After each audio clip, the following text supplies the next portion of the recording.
As people return to the polls for supplementary election in Ihiala, local government area in Anambra, we are now joined live from the INEC Coalition Center in Oka by our Rise correspondent, Abel Ejikeme. Abel, great to have you. How are you? How is everything going this morning? What's the mood like? You know, sounds sort of like a cliche question, but the truth is, we'd like to gauge what is happening in the state. Yeah, very good morning to you out there, Rufai and Dr. Abati, as well as Tundo. Good to see you guys again. Anambra is very cool and calm this morning. I'm at the INEC Coalition Center here in Oka, the Anambra State capital, where the election, once it's done in Ihiala local government area, will be brought here for the final announcement. Just a few minutes ago, I saw officials of the Independent National Electoral Commission mobilizing their staff and personnel to move towards Ihiala local government area. So all eyes are currently fixed on Ihiala and what the people in that local government area will deliver. Just a quick one, let's tell you that you already know this, of course. Soludo is in the clear lead. That's the candidate of the All Progressives Grand Alliance. He is trailed by the PDP candidate, Valentine Ozibo, as well as Andy Uba of the APC. So all eyes are looking at the 148,000 registered voters in Ihiala.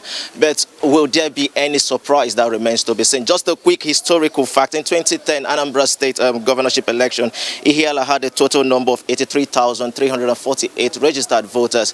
But of that number, just 16,029 people came out to register their votes. It will be of note that ABGA actually won that election in that local government in 2010. In 2013, Ihiala had 111,531 registered voters in that particular election, but ABGA still won that same election with they recorded over 10,000 votes. In 2017, the same thing happened. Ihiala had a total of 124,588 registered voters, and in that same year, ABGA also pulled through. So not much is actually expected to happen. So people actually believe residents of Ihiala local government will still toe this line in voting the candidates of the All Progressives Grand Alliance. So would there be any major swing? The clear answer will be no. But if this results from past elections is anything to go by, your guess is as good as mine.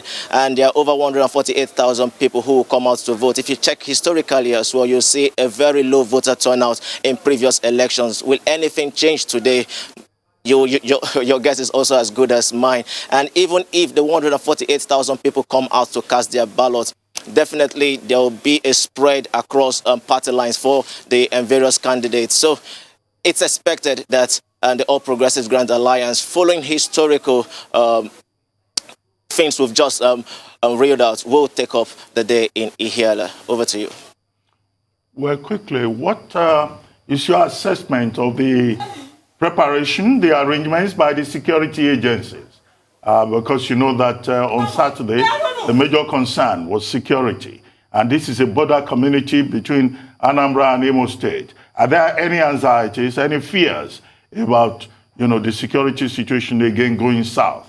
And are the INEC officials already on the ground if you are in Ihiala?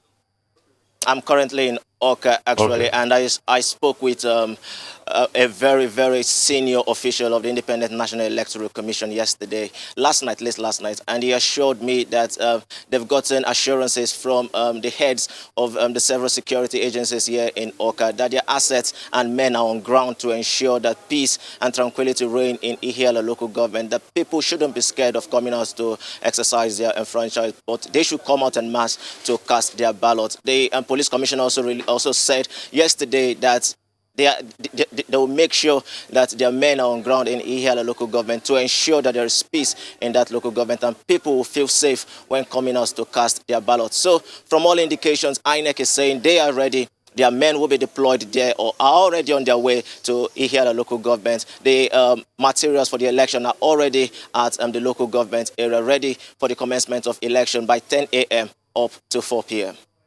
Do we know, Abel, why INEC decided to start voting at 10 a.m. I imagine that anything INEC is doing now is for the convenience of the voters, but do we have any information on that? And also, has there been enough time between Saturday and today to address the concerns that were raised about the BVAS?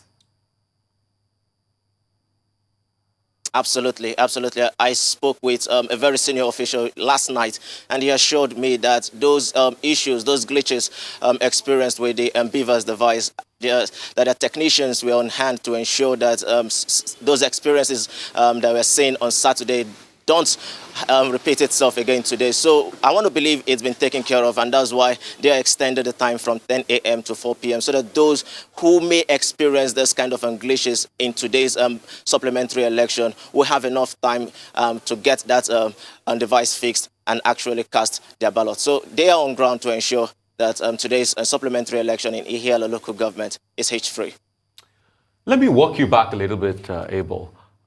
How many people have even picked up their PVCs in Ihiala as we speak? What's the pickup rate of permanent voters card? Absolutely, it's a very low one.